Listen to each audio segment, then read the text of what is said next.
안녕하세요. 사연 속으로의 진행자 성우 이조안입니다. 오늘의 이야기는 얌체처럼 굴다가 큰 코 다친 주인공의 형님 댁 이야기입니다. 여러분의 응원과 의견을 마음 편히 댓글로 달아주시면 감사하겠습니다. 오늘의 이야기 시작하겠습니다. 어느 날 오후 설거지를 하고 있는데 모르는 번호로 전화가 걸려왔어요. 저장되지 않은 번호였지만 뒷자리를 보는 순간 누군지 알 수 있었죠. 아주버니였습니다. 3년 동안 명절은커녕 아버님 생신 때도 문자 한 통 없던 사람이었으니까요. 저는 물기를 닦고 심호흡을 한 번 한 뒤 전화를 받았습니다. 여보세요? 아, 재수씨. 접니다. 그동안 잘 지내셨습니까? 3년 만이네요. 무슨 일이시죠? 아이고, 재수씨도 참. 가족끼리 전화 한 통 하는데 무슨 일이 있어야만 합니까? 별일 없어요. 아버님 당뇨 수치도 안정적이시고 어머님 관절염도 약 드시면서 많이 좋아지셨고요. 궁금하신 게 그거라면 이제 끊어도 될까요? 제가 지금 바빠서요. 아, 예. 저기, 재수씨, 혹시 그 소문 들으셨습니까? 무슨 소문이요? 아니, 고향집 근처에 도로가 난다는 말이 있던데 혹시 아버님 명의로 된 그 뒷산 말입니다. 거기가 개발구역에 포함된다는 얘기가... 본색이 드러나는 데는 3분도 걸리지 않더군요. 저는 입가에 비소를 머금고 대답했습니다. 글쎄요. 저는 처음 듣는 얘기네요. 그리고 아버님 땅은 맹지라서 도로가 날 리가 없잖아요. 잘못하신 거 아니에요? 에이, 재수씨가 뭘 모르시네. 요즘 군청에서 개발 계획도 다시 짠다고 하고 그쪽 땅값이 들썩인다는 소문이 바다합니다. 아주버니, 아버님이 편찮으셔서 응급실 실려가셨을 때 병원비 없다고 전화 끊으신 게 정확히 3년 전이에요. 그때 이후로 연락 한 번 없으시다가 땅값 오른다는 소문에 전화하시는 거 좀 모양 빠지지 않나요? 아니, 재수씨는 무슨 말을 그렇게 섭섭하게 합니까? 그때는 제가 사업하느라 자금이 묶여서 경황이 없었던 거지 마음이 없었던 게 아닙니다. 의무는 다하지 않으셨으면서 권리만 찾으시네요. 아무튼 저는 모르는 일입니다. 정 궁금하시면 직접 내려와서 확인해 보세요. 아, 오실 때는 빈손으로 오지 마시고요. 그동안 밀린 효도 한꺼번에 하셔야죠. 저녁 늦게 퇴근한 남편에게 이 사실을 알렸습니다.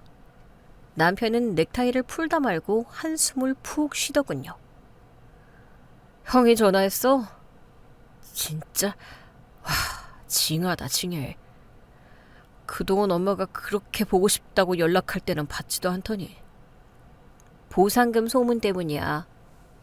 당신은 들은 거 없어? 동네 친구들한테라던가. 아, 안 그래도 오늘 철물점 김씨가 그러더라. 우리 집 뒷산 쪽에 신도시 우회도로가 뚫릴 수도 있다고. 근데 그거 확정된 것도 아니고 그냥 소문 아니야?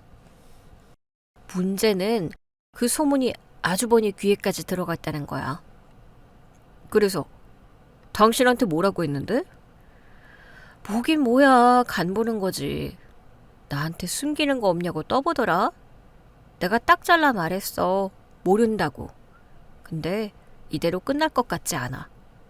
조만간 들이닥칠 거야. 오면 뭐 어쩌게? 문전박대라도 하게? 아니, 문전박대는 하순하는 짓이지. 오게 둬야지. 와서 자기들 눈으로 직접 보게 해야지. 그래야 미련을 버리든 딴 맘을 먹든 할 거 아니야. 남편은 걱정스러운 눈빛으로 저를 쳐다봤습니다. 남편에게 형은 애증의 존재였습니다. 어릴 때부터 장남이라는 이유로 모든 지원을 독차지했고 사고란 사고는 다치고 다녔지만 부모님은 늘 형을 감싸고 돌았으니까요. 반면 남편은 묵묵히 제 몫을 하며 살아왔지만 늘 뒷전이었습니다. 며칠 뒤 예상대로 형님에게서 문자가 왔습니다. 아주버니보다는 한 수 위인 사람이었죠. 동서, 잘 지내지? 날씨가 많이 쌀쌀하네. 안 그래도 이번 주말에 애들 데리고 찾아뵈려고 해. 아버님 좋아하시는 한우 좀 샀는데 동서가 요리 솜씨가 좋으니까 갈비찜 좀 부탁해도 될까? 우리가 도착하면 바로 먹을 수 있게 준비 좀 해줘. 문자를 보는 순간 헛웃음이 나왔습니다.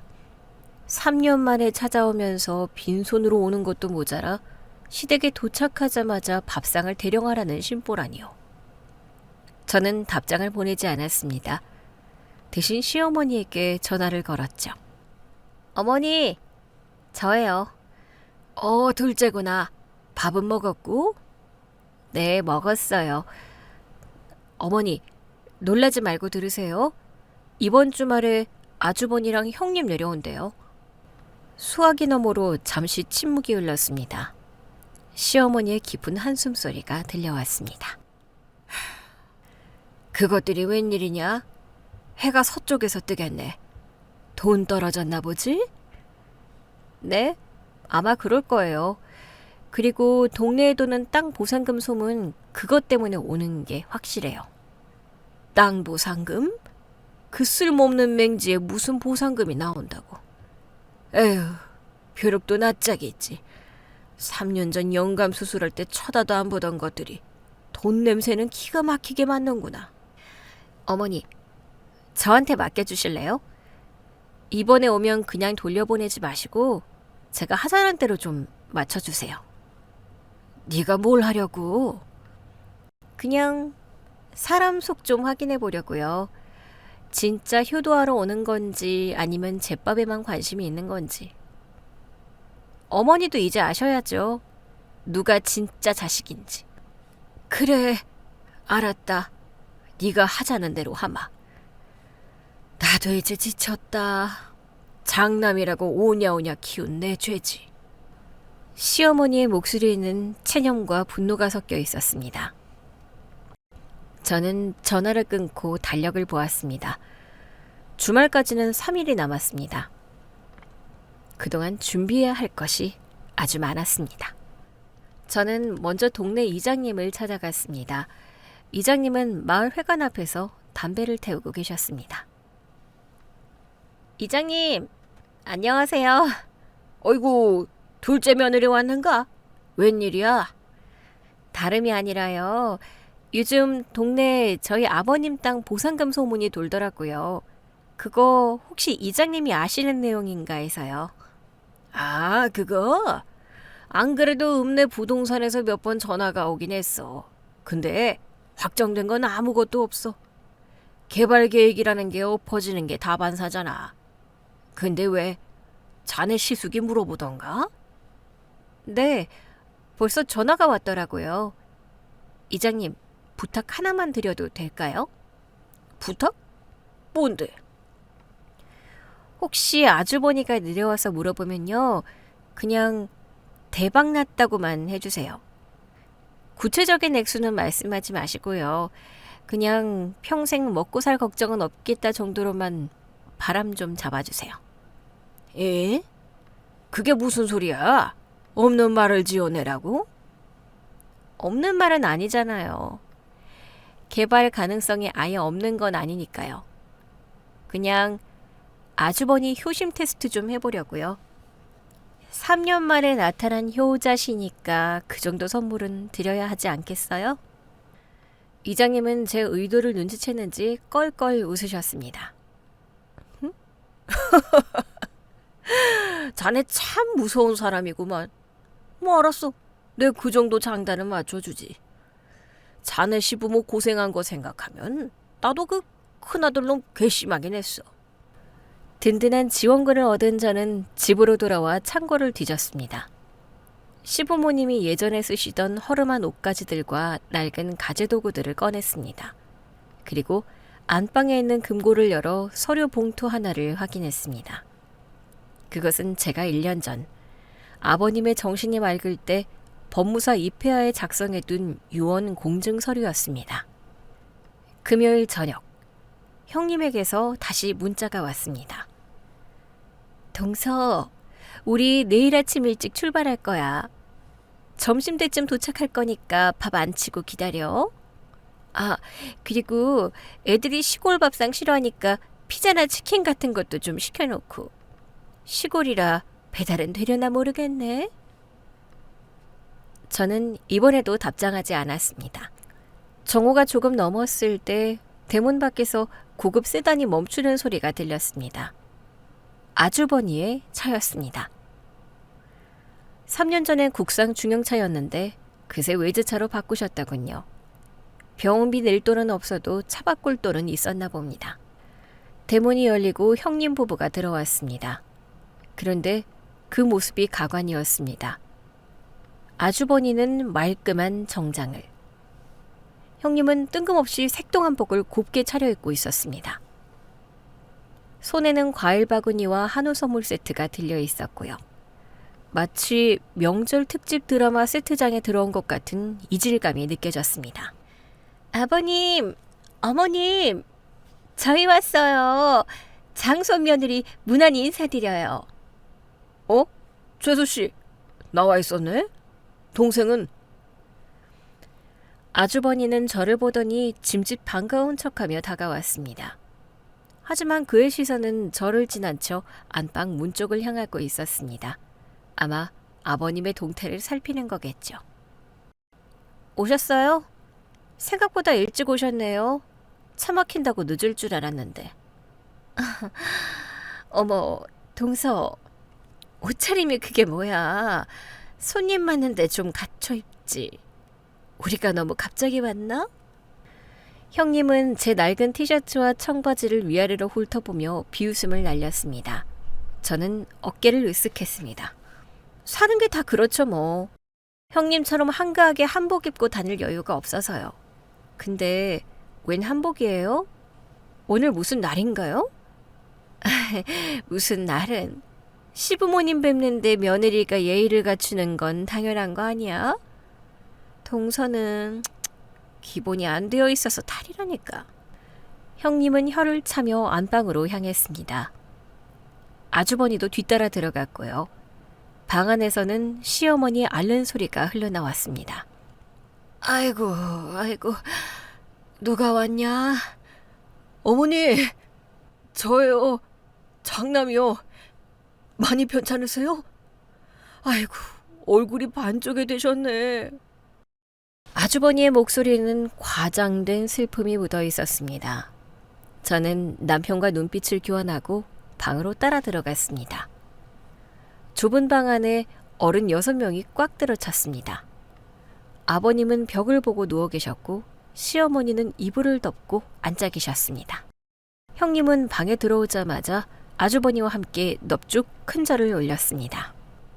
아버님, 어머님, 그동안 자주 찾아뵙지 못해서 죄송해요. 먹고 사느라 바빠서 그랬던 거 아시죠?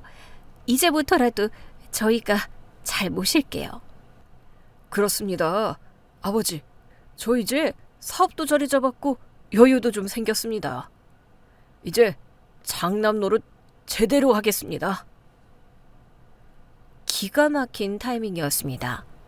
3년 동안 코빼기도 안 비치던 사람들이 땅 보상금 소문이 들자마자 효자 코스프레를 하고 있는 꼴이라니.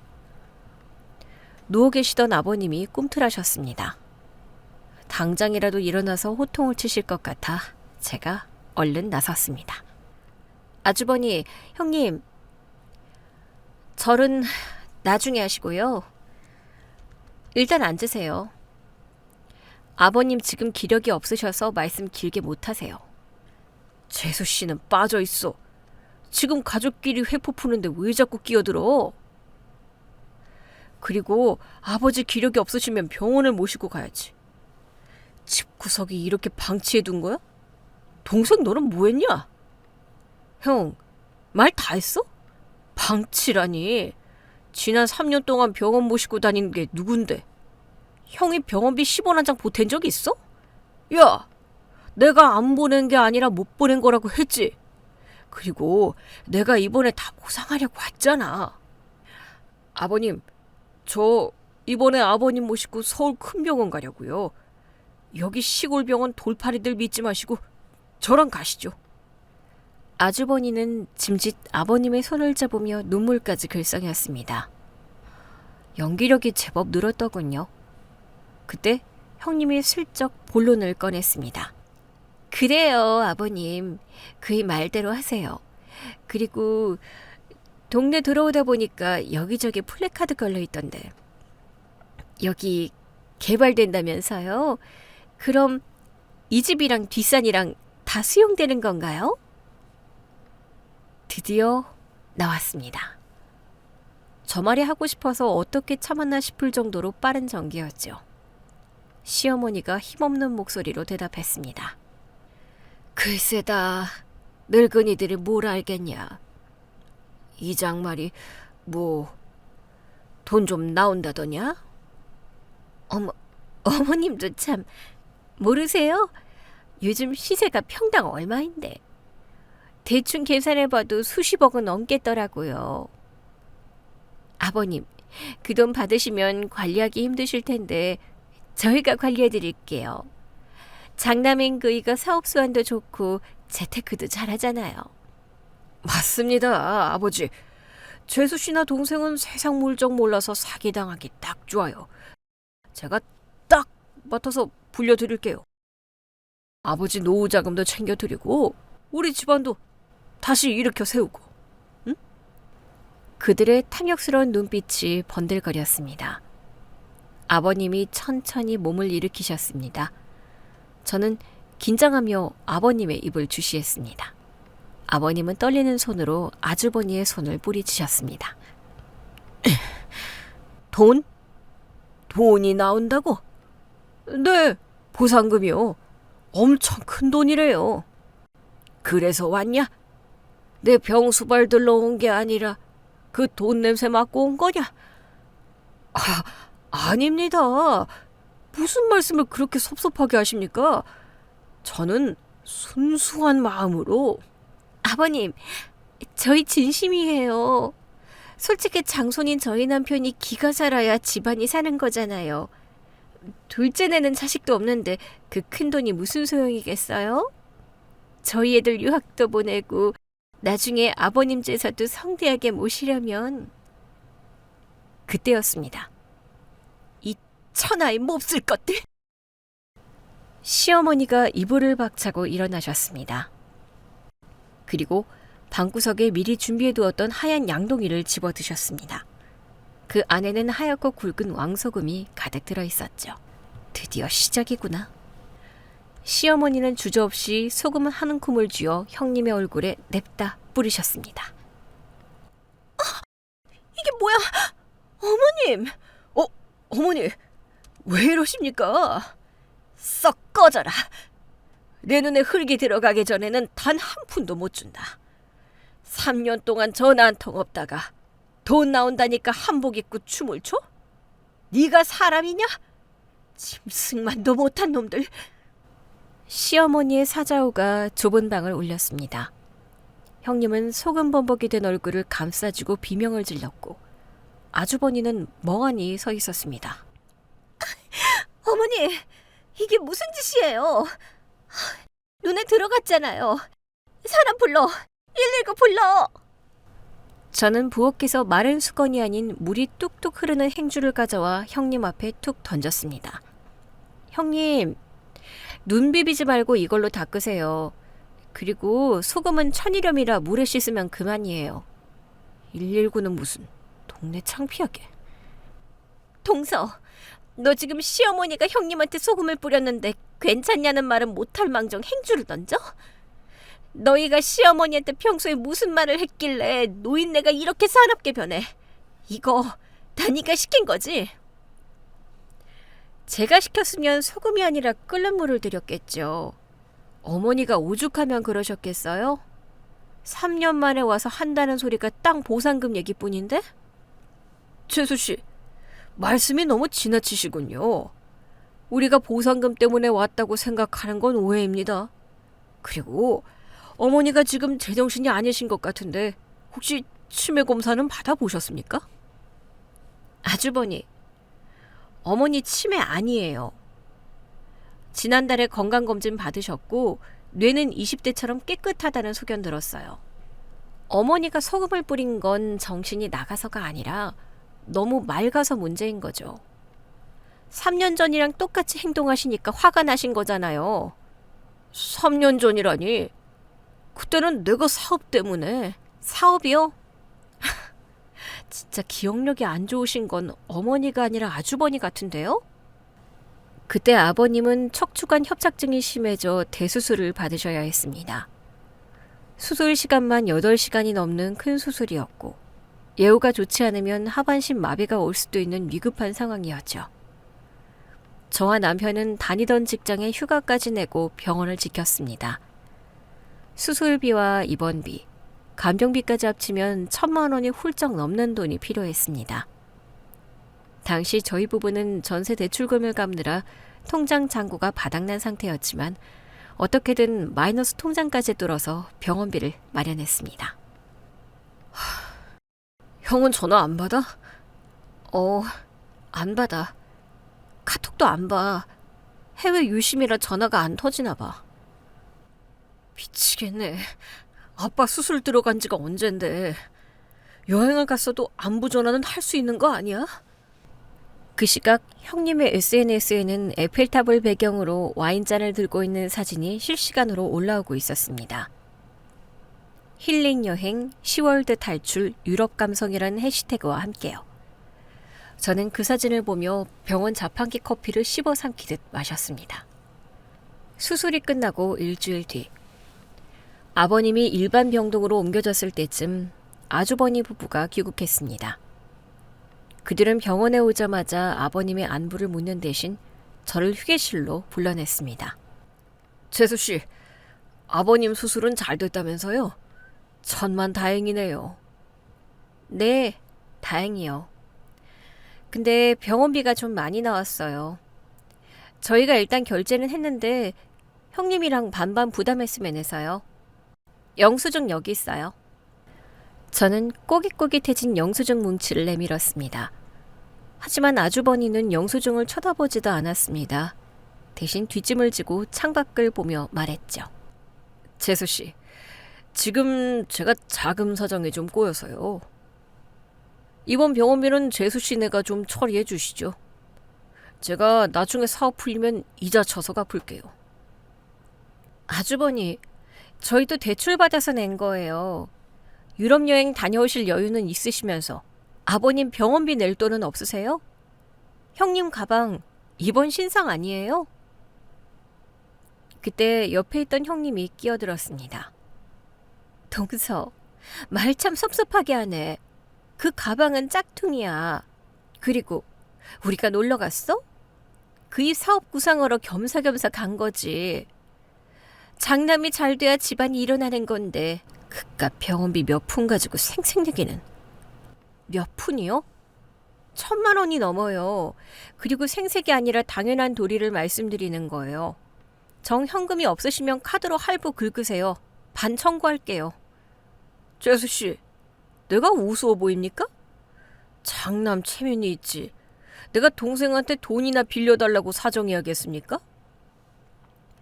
돈을 빌려달라는 게 아니라 내야 할 돈을 내시라는 거죠. 그날의 대화는 결국 고성으로 끝났습니다.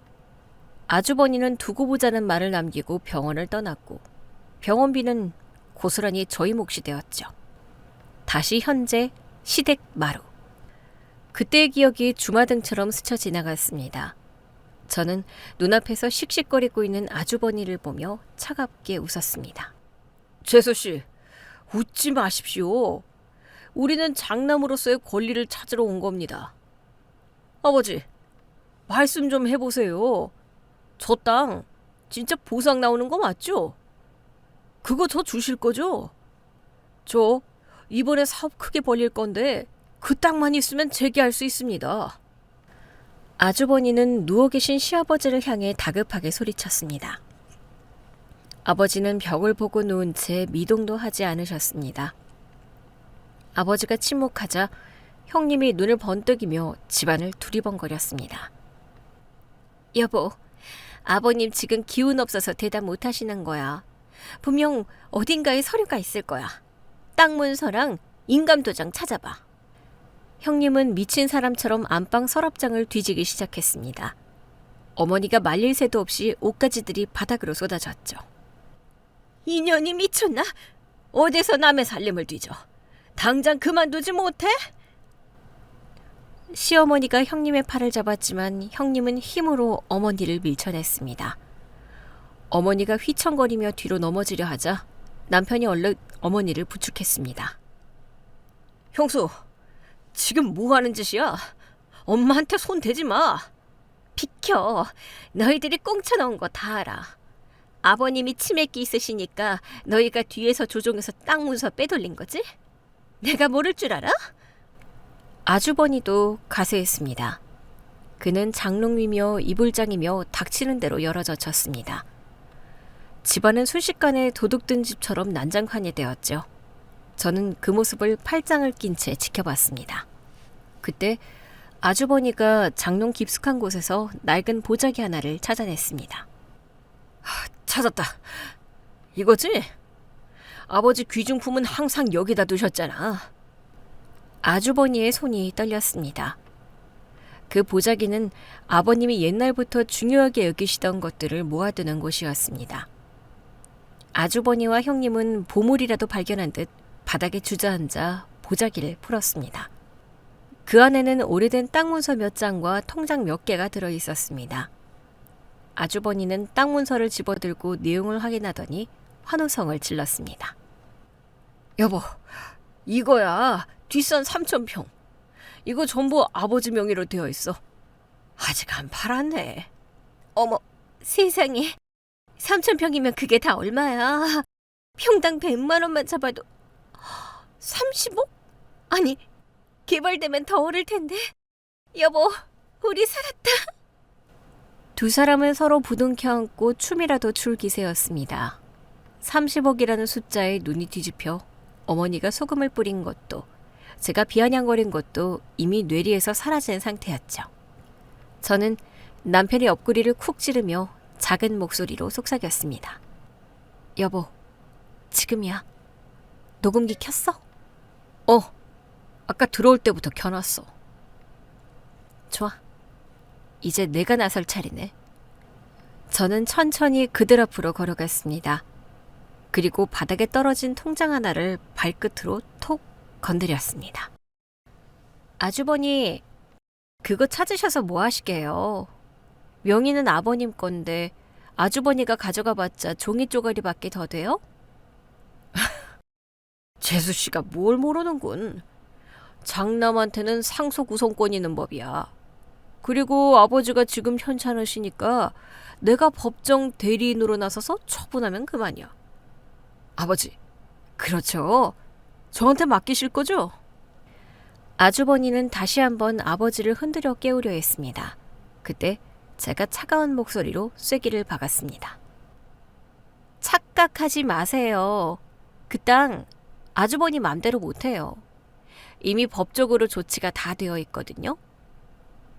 뭐? 조치? 무슨 조치?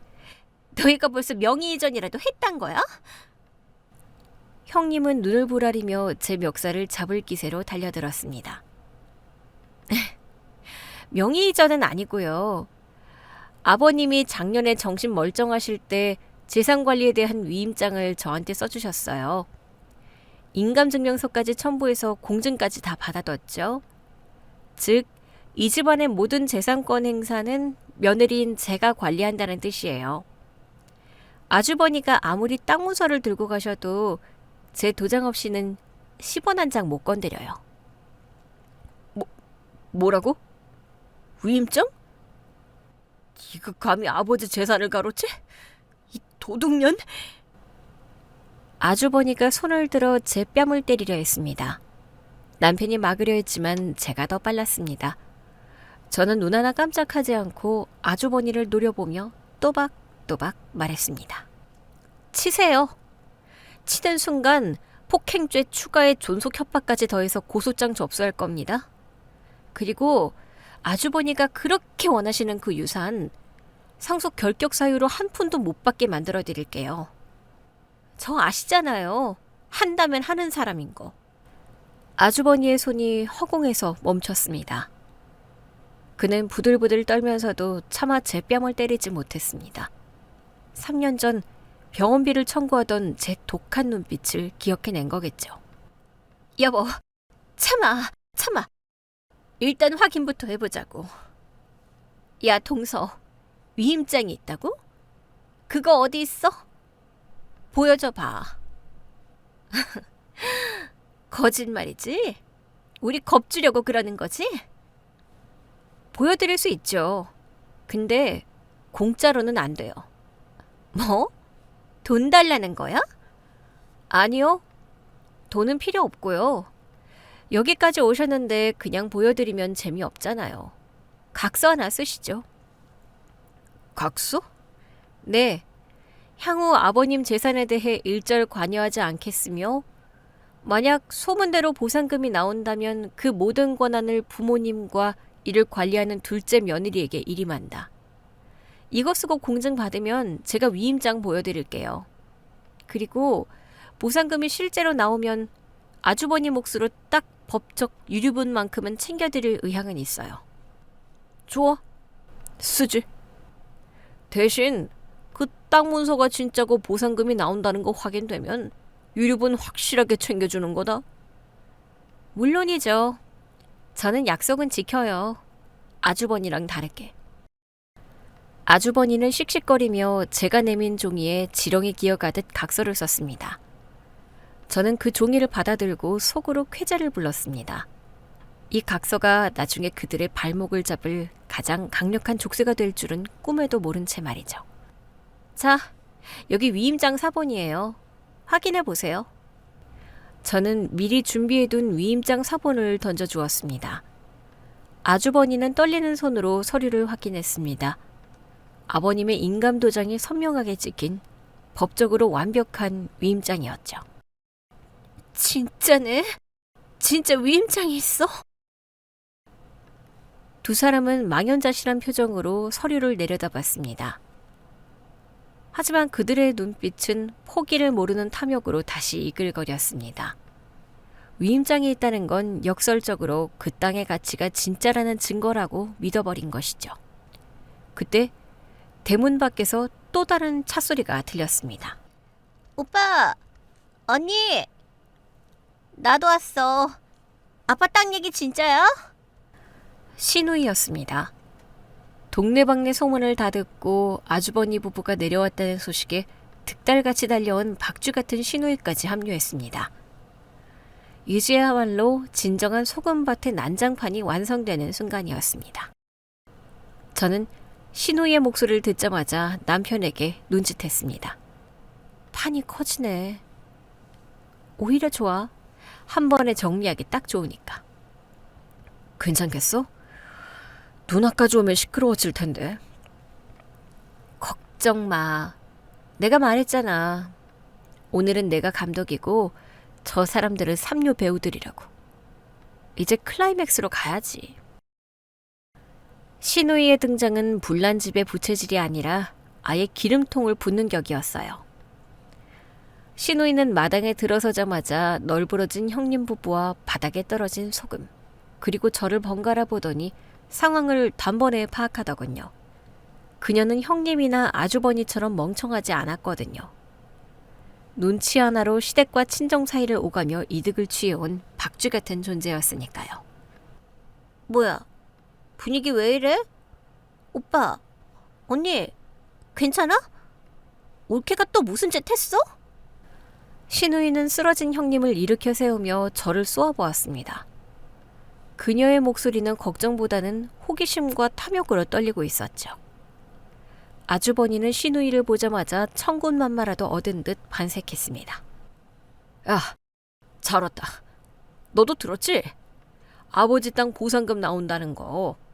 재수 씨가 지금 그거 독차지하려고 위임장 써서 우리를 협박하고 있어. 뭐? 위임장? 세상에, 진짜야? 올케 정말 무서운 사람이네. 아픈 부모님 꼬드겨서 재산 가로채는 게 뉴스에나 나오는 얘기인 줄 알았더니 우리 집안일일 줄이야. 신우이는 핸드백을 내던지고 제 앞으로 성큼성큼 다가왔습니다. 형님, 오자마자 상황 파악도 안 하고 소설 쓰지 마세요. 가로채긴 누가 가로채요? 3년 동안 병원비 한 푼 안 보탠 자식들이 유산 욕심내는 게 더 무서운 거 아닌가요? 병원비? 그거 얼마나 한다고 유세야. 나도 마음 같아선 보태고 싶었어. 근데 우리 애들 학원비에 시댁 행사에 정신없어서 못 챙긴 걸 가지고 사람을 불효녀 취급해? 그리고 법적으로 따져보자. 아무리 위임장이 있어도 직계비속인 우리 권리를 아예 무시할 순 없어. 아빠, 저도 딸이에요. 저한테도 목 챙겨주실 거죠? 신우이는 곧바로 방으로 들어가 아버님의 팔을 붙잡고 흔들었습니다. 아주버니와 형님도 질세라 다시 방으로 밀고 들어갔죠. 좁은 방은 순식간에 아수라장이 되었습니다. 이것들이 놓아라. 아버님, 정신 차리세요. 둘째 내가 아버님 감금하고 있는 거예요. 저희랑 서울 가요. 서울 가서 맛있는 것도 드시고 좋은 병원에서 치료도 받으시고요. 네? 그래요, 아버지. 당장 짐 싸세요. 여기 있다간 재수 씨한테 재산 다 뺏기고 쭉 벅찹니다. 제가 모실게요. 장남이 모신다니까요. 그들은 아버님을 물건 취급하며 서로 자기 쪽으로 끌어당겼습니다. 아버님의 고통스러운 신음은 그들의 귀에 들리지 않는 듯했죠. 어머니가 말리려 했지만 신우이가 어머니를 막아섰습니다. 엄마는 좀 빠져 있어. 엄마가 그렇게 맹하게 있으니까 올케가 기어오르는 거 아니야. 아빠는 우리가 데리고 갈 거니까 그런 줄 알아. 누나 미쳤어? 아버님 팔 빠지시겠어. 당장 손 떼. 남편이 신우이를 밀쳐내고 아버님을 감싸 안았습니다. 그러자 아주버니가 남편의 멱살을 잡았습니다. 이 자식이 형한테 덤벼? 너 아버지 빼돌려서 혼자 다 먹으려는 거지? 내가 그 꼴은 못 본다. 여보, 아버지 업어. 차에 태워. 알았어요. 아버님, 죄송해요. 다 아버님을 위해서예요? 형님은 억지로 아버님의 다리를 들어올리려 했습니다. 아버님은 비명을 지르셨고 집안은 말 그대로 지옥도나 다름없었죠. 저는 이 상황을 영상으로 남겨야겠다고 생각했습니다. 하지만 그보다 먼저 어머니의 인내심이 바닥을 쳤습니다. 어머니는 부엌으로 뛰어가셨습니다. 그리고 아까보다 훨씬 큰 김장용 대야에 담긴 굵은 소금을 통째로 들고 나오셨죠. 그 모습은 마치 전쟁터의 장수 같았습니다. 이 천하의 호러 자식들아! 어머니의 고함 소리에 모두의 동작이 멈췄습니다. 어머니는 대야에 든 소금을 냅다 그들의 머리 위로 쏟아부으셨습니다. 쏴악 하는 소리와 함께 하얀 소금 폭포가 아주버니, 형님, 신우이를 덮쳤습니다. 뭐야? 내 머리! 엄마 미쳤어? 아버님, 어머님이 우릴 죽이려 해요. 죽여? 그래. 내가 너희를 낳은 죄로 죽어야지. 내 눈앞에서 당장 꺼져. 내 돈 냄새 맡고 온 거머리 같은 놈들. 너희는 자식도 아니다. 어머니는 빗자루를 들고 그들을 후려치기 시작했습니다. 소금에 맞아 따가운 눈을 비비며 빗자루 세리까지 받게 된 그들은 혼비백산하여 마당으로 뛰쳐나갔습니다. 여보, 지금이야. 저는 남편에게 신호를 보냈습니다. 남편과 저는 마당으로 쫓겨난 그들을 대문 밖으로 밀어냈습니다. 형님은 신발도 제대로 신지 못한 채 엉금엉금 기어나갔고 아주버니와 신우이는 서로 엉켜 넘어지며 대문 밖으로 굴러떨어졌습니다. 철커덕. 저는 대문을 굳게 걸어 잠갔습니다. 그리고 대문 빗장까지 지른 뒤 숨을 골랐습니다. 아이고, 동네 사람들, 이것 좀 보세요. 며느리가 시부모를 감금하고 아주버니 내외를 쫓아냈어요. 세상에 이런 폐륜이 어디 있습니까? 아버지, 저희가 잘못했습니다.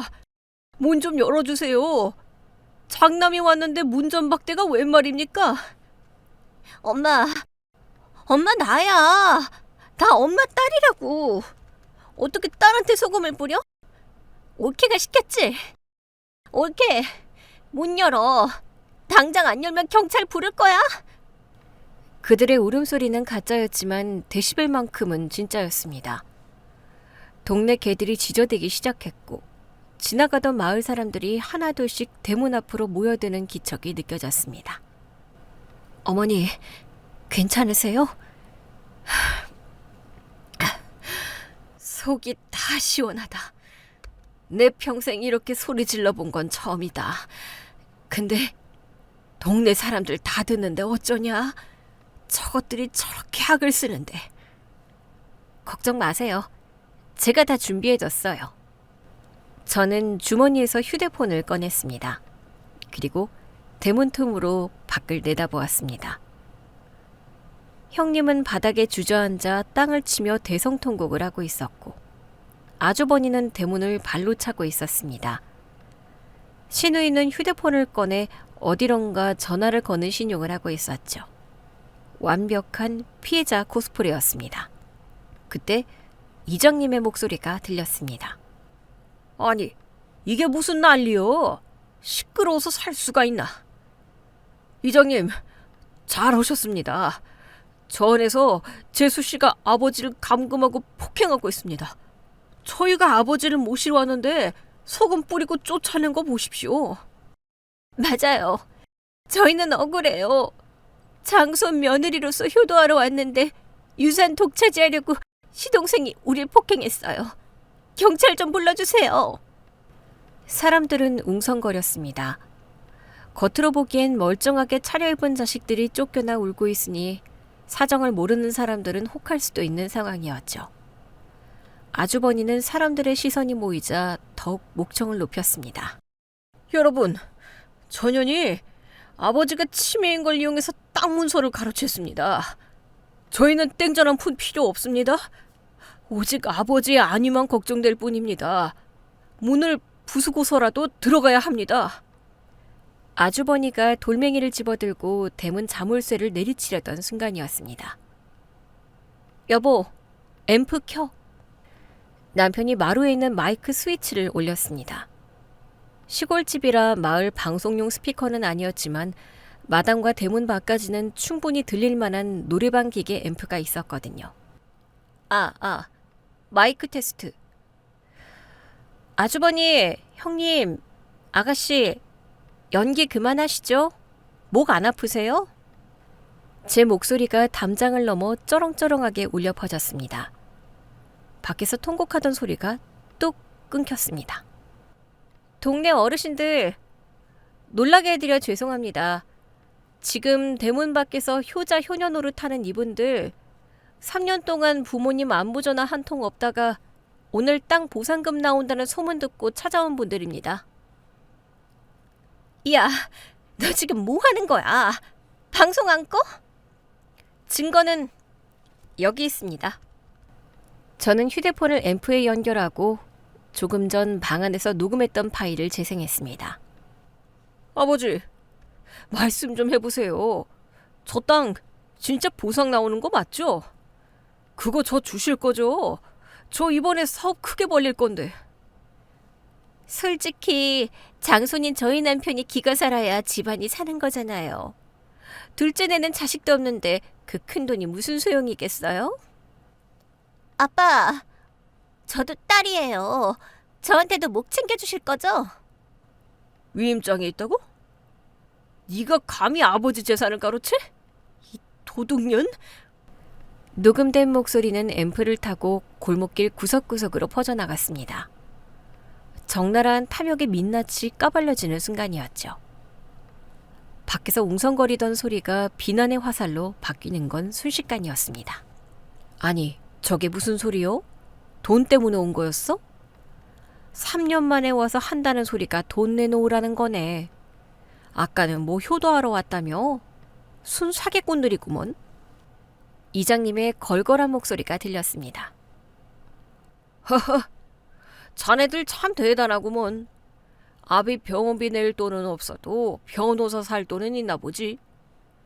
동네 망신 그만 시키고 얼른 돌아가. 경찰 부르면 자네들이 불리할 것 같은데.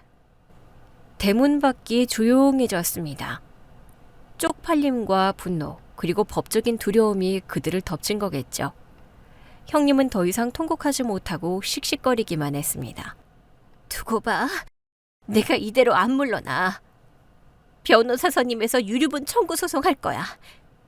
내 몫은 반드시 찾아갈 거라고.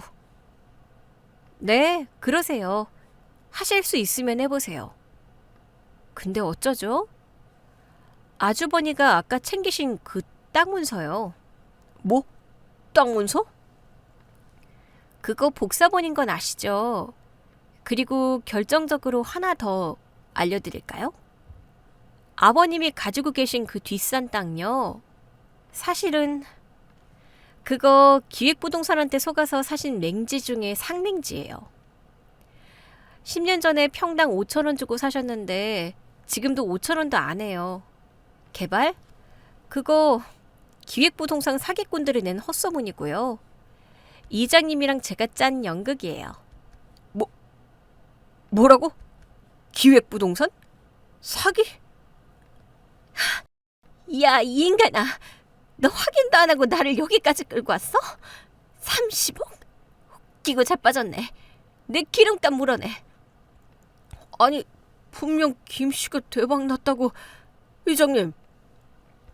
이장님도 바람 잡으신 겁니까? 네? 내가 언제 대박 났다고 했나? 그냥 평생 먹고 살 걱정은 없다고 했지. 욕심 없는 사람은 밥만 먹어도 걱정 없는 법이요. 자네들이 욕심에 눈이 멀어서 헛것을 본 거지. 대문 밖은 순식간에 부부싸움의 현장으로 변했습니다. 신우이는 난 몰라, 난 그냥 구경 온 거야 라며 발을 빼는 소리가 들렸고요. 하지만 안심하기엔 일렀습니다. 아주버니는 독이 오를 대로 올라 있었으니까요. 그는 쉽게 물러날 사람이 아니었습니다. 웃기지 마, 거짓말하지 마. 맹지라고 뻥치고 너희가 다 먹으려는 거지? 내가 그따위 수작에 넘어갈 줄 알아? 내일 당장 군청 가서 확인할 거야. 아주버니가 다시 대문을 걷어찼습니다. 정말 끝까지 추한 모습이었죠. 저는 마이크를 끄고 남편을 바라봤습니다. 여보, 이제 마지막 카드 써야겠다. 마지막 카드? 그게 뭔데? 아버님. 저는 방안을 향해 고개를 돌렸습니다. 소금 세례 이후 묵묵히 앉아 계시던 아버님이 천천히 몸을 일으키셨습니다. 아버님의 눈빛은 그 어느 때보다 맑고 형형했습니다. 병약한 노인의 모습은 온데간데 없었죠. 문 열어라. 네? 아버님, 저 사람들 흥분해서 위험해요. 열어. 내 자식놈들이다. 내가 결자 해지하마. 그리고 보여줄 게 있다. 아버님은 품속에서 낡은 통장 하나와 또 다른 서류 봉투를 꺼내셨습니다. 아버님, 설마... 그래, 이제 보여줄 때가 됐다. 맹지가 아니라 진짜 배기가 뭔지 보여줘야 저놈들이 정신을 차리지. 아니, 정신을 차리든 기절을 하든 끝을 봐야 하지 않겠냐. 아버님의 말씀에 저는 소름이 돋았습니다. 제가 짠 판보다 더 큰 판을 아버님이 준비하고 계셨던 겁니다. 저는 떨리는 손으로 대문 빗장을 향해 다가갔습니다. 철커덕. 대문이 다시 열렸습니다. 밖에서 씩씩거리며 서 있던 아주버니, 형님, 신우의 시선이 일제히 아버님에게로 쏠렸습니다. 아버님은 지팡이를 짚고 위풍당당하게 마루 끝에 서 계셨습니다. 들어와라. 그리고 잘 봐라. 이것이 너희가 그토록 원하던 내 마지막 유산이다. 과연 아버님의 손에 들린 소리의 정체는 무엇일까요? 그리고 그것이 불러올 파장은 제가 예상한 반전을 뛰어넘는 것이었습니다. 다들 앉아라. 내 너희에게 줄 것이 있어 불렀다.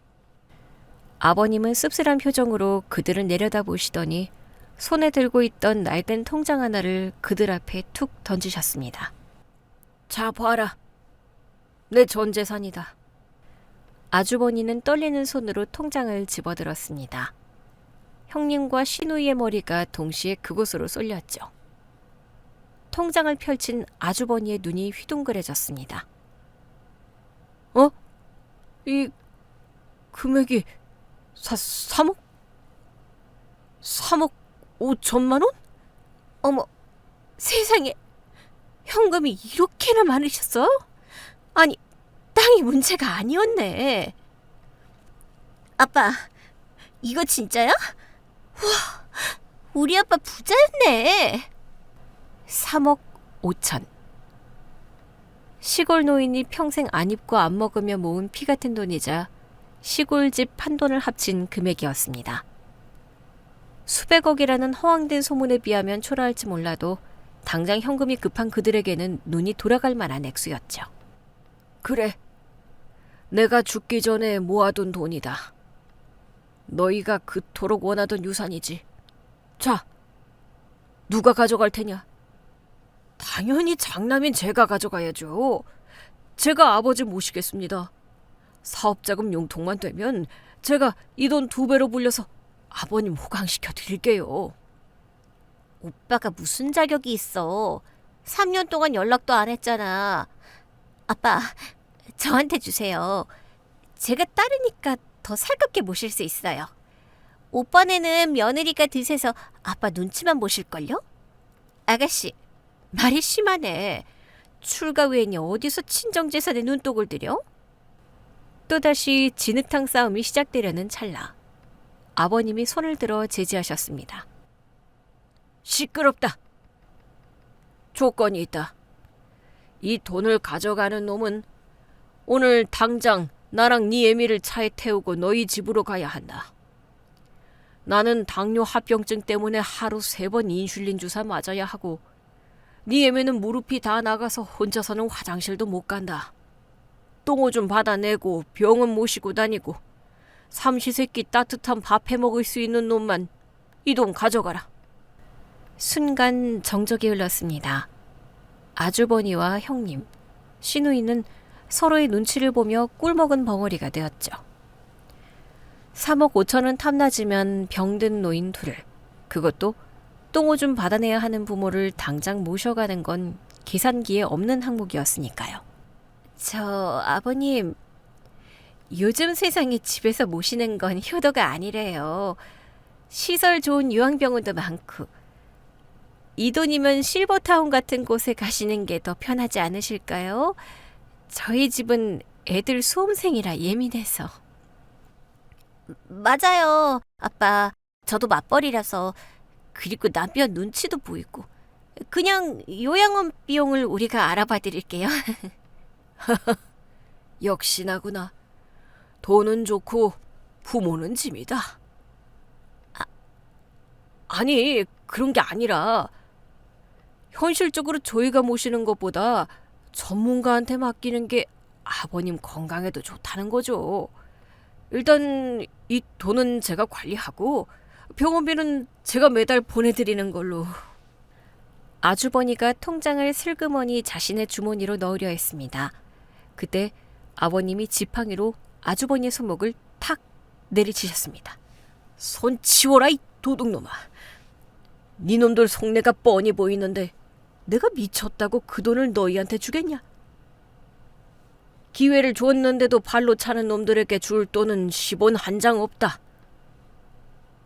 아버님은 통장을 도로 뺏어 드셨습니다. 그리고 저를 부르셨죠. 둘째야, 이리 와라. 저는 아버님 곁으로 다가갔습니다. 아버님은 그 통장과 함께 미리 준비해둔 또 다른 서류 봉투를 저에게 건네셨습니다. 받아라. 이건 너희 몫이다. 아버님, 지금 뭐 하시는 거예요? 장남을 두고 며느리한테 전 재산을 주신다고요? 이건 무효예요. 치매 노인이 쓴 거라 법적 효력 없다고요. 그래요?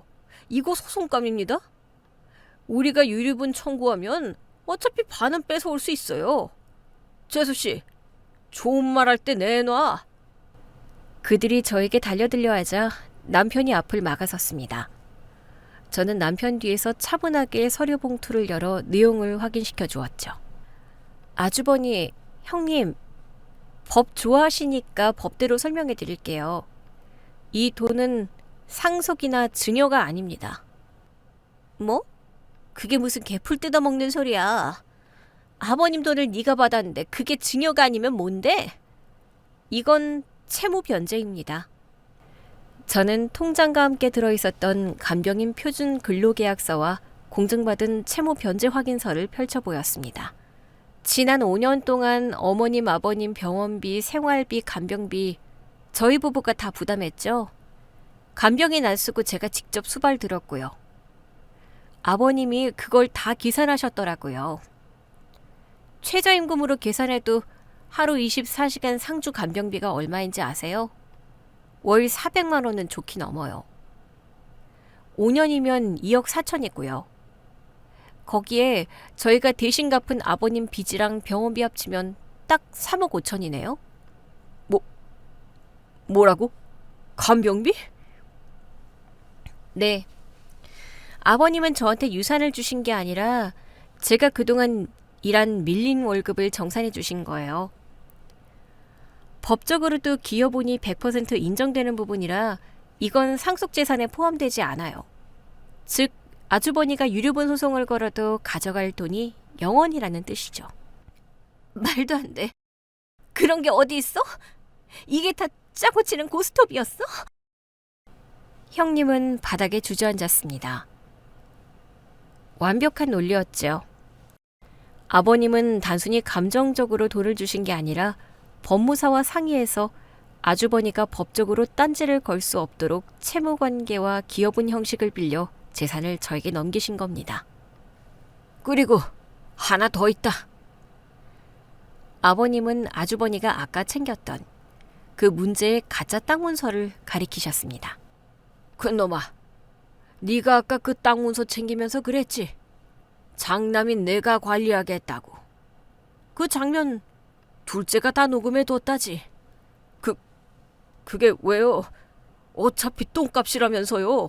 필요 없으니까 다시 가져가세요. 아주버니는 주머니에서 꼬깃꼬깃해진 땅 문서 복사본을 꺼내 바닥에 패대기 쳤습니다. 늦었다. 네가 그 땅의 주인임을 주장하고 권리를 행사하겠다고 선언했으니 그 땅에 딸린 채무도 네가 갚아야지. 채무요? 맹지에 무슨 채무가 있어요? 저는 웃음을 참으며 대신 설명했습니다. 아주버니, 그 땅이요. 사실 그냥 맹지가 아니라 예전에 누가 불법 폐기물을 잔뜩 묻어놓고 도망간 땅이에요. 군청에서 원상 복구 명령 내려온 지 꽤 됐는데 비용이 한 5천만 원 든다더라고요. 아버님은 돈이 없어서 못하고 계셨는데 마침 아주버니가 실질적 소유주임을 자처하셨으니 군청에 그렇게 신고하면 되겠네요. 아까 녹음된 거 증거로 제출할게요. 뭐? 5천? 야, 너희 미쳤어? 내가 그걸 왜 물어? 나 안 가졌어. 포기한다고. 법적 효력 있는 각서도 쓰셨잖아요. 권리를 행사하겠다는 취지의 발언도 수십 명 앞에서 하셨고요. 축하드려요. 장남으로서 드디어 집안의 빚을 갚을 기회를 얻으셨네요. 아주버니의 얼굴이 흑빛이 되었습니다. 30억을 꿈꾸고 왔다가 빈털터리는커녕 5천만 원 빚쟁이가 되어 돌아가게 생긴 꼴이었으니까요. 형님은 아주버니의 머리채를 잡고 흔들기 시작했습니다. 야, 이 화상아. 내가 오지 말자고 했지. 네가 우겨서 왔다가 이게 무슨 꼴이야. 5천만 원? 그걸 어디서 구해? 당장 이혼해. 시누이는 슬금슬금 뒷걸음질을 쳤습니다. 난 몰라. 난 아무 말도 안 했어. 땅 욕심낸 건 오빠잖아. 아빠, 엄마, 저 갈게요. 바빠서. 신우이는 도망치듯 대문 밖으로 뛰쳐나갔습니다. 아주버니와 형님도 더 이상 버틸 재간이 없었죠. 그들은 서로 삿대질하며 욕설을 퍼붓다가 결국 씩씩거리며 차에 탔습니다. 두고 봐. 내가 변호사 사서 가만 안 둘 거야. 이건 사기야. 네, 연락 기다릴게요. 변호사 선임비 아껴서 폐기물 처리비나 내세요. 안 그러면 압류 들어올걸요? 아주버니의 외제차가 흙먼지를 일으키며 시골길을 빠져나갔습니다. 3년 만에 방문은 그렇게 2시간 만에 파국으로 끝이 났습니다. 마당에는 다시 평화가 찾아왔고 멀리서 개 짖는 소리만 간간히 들려왔습니다. 어머니는 빗자루를 내려놓고 주저앉아 엉엉 우셨습니다. 속이 시원하면서도 자식 꼴이 비참한 부모의 마음이시겠죠. 남편이 어머니 등을 토닥여 드렸습니다. 저는 아버님께 따뜻한 보리차 한 잔을 건네드렸습니다. 아버님, 고생하셨어요. 연기 대상감이었어요. 그러냐? 내 평생 가장 비싼 연극이었다. 그래도 속은 후련하구나. 둘째야, 고맙다. 못난 시부모 거두느라 네가 고생이 많다. 고생은요. 정당한 임금 받았는데요, 뭐. 이거 3억 5천 제가 잘 굴려서 아버님, 어머님 맛있는 거 많이 사드리고 좋은 곳 모시고 다닐게요. 아, 물론 저도 좀 쓰고요. 저도 퇴직금은 챙겨야죠. 마음, 그래야지. 네 돈이다. 네 마음대로 하거라. 이것으로 저희 집안의 소금 대첩 이야기는 끝입니다. 여러분도 혹시 돈 냄새 맡고 찾아오는 불청객이 있다면 망설이지 말고 소금을 뿌리세요. 그리고 꼭 기억하세요. 진짜 내 편은 돈을 보고 오는 사람이 아니라 똥오줌을 받아낼 각오가 된 사람이라는 것을요. 그럼 저는 이만 아버님 인슐린 주사 놔드리러 가보겠습니다. 다들 평안한 저녁 되세요. 오늘 준비한 이야기는 여기까지입니다.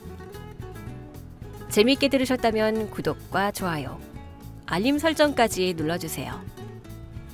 지금 어디서 듣고 계세요? 여기는 서울이고요. 다음 이야기로 다시 찾아뵙겠습니다. 청취자 여러분, 오늘도 행복하세요.